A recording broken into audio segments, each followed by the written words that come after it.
السلام عليكم البنات، كي دايرين؟ لاباس عليكم؟ بخير؟ كي بقيتوا مع هذا البرد؟ مرحبا بكم فيديو جديد بعد ما تعطلنا شويه. في الفيديو الغديوه ديالنا شويه ديال الكفته مشرمله وشويه ديال الصدر ديال الدجاج مع بصله ومطيشه. هذا خيزو محكوك غادي نزيدوه مع الكفته باش تعطينا واحد الكميه كبيره، وشويه ديال واحد الكورجيطه والتوابل. القزبر حبوب، الابزار، الثومه بودر، الكمون، الملحه والتحميره. دابا غنبداو نشرملو هاد الكفته. هذه البصله غير مقطعه رقيقه حيت الا حكيناها غادي يطلق الماء. ونزيدو شويه ديال الخيزو والقرع واحد الكورجيطه وهذه العطريه. غادي نخدمو كلشي ونجمعو كلشي ونرجعو معاكم.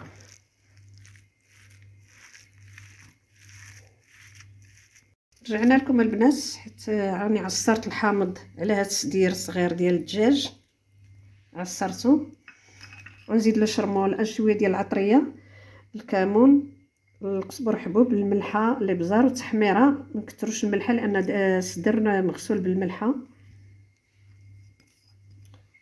وغنزيد واحد شويه ديال الزعتر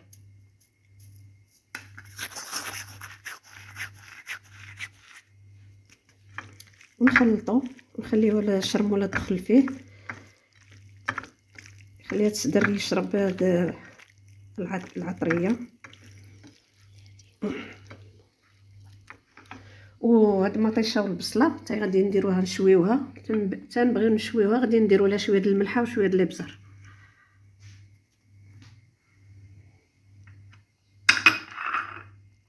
البصله غنملحوا شويه المطيشه والبصله باش نديروهم في المقله.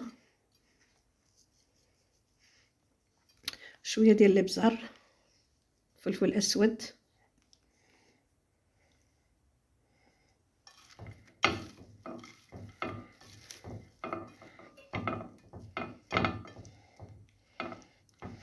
وهنا في الصدر ديال الدجاج غادي نزيدو شويه ديال الزيت. يعني ما درتوش في الاول باش يخلي الصدر يدخل فيه شرموله، حيت كون سبقنا الزيت ما غاديش يتشرمل مزيان. وهنا في المقله غادي نديرو شويه باش ندهنوها، وعاد نبداو نكورو الكفته.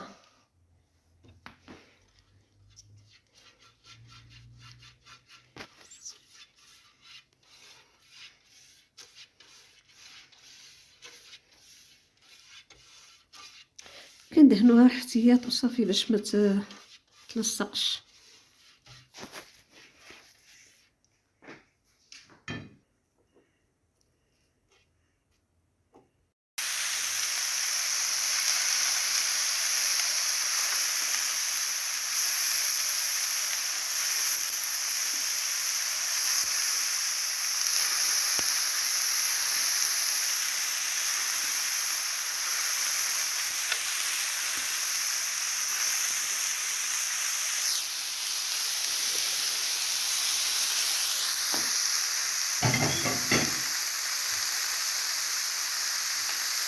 لازم ندير هادو هنا شويه باش تسعنا الدجاج.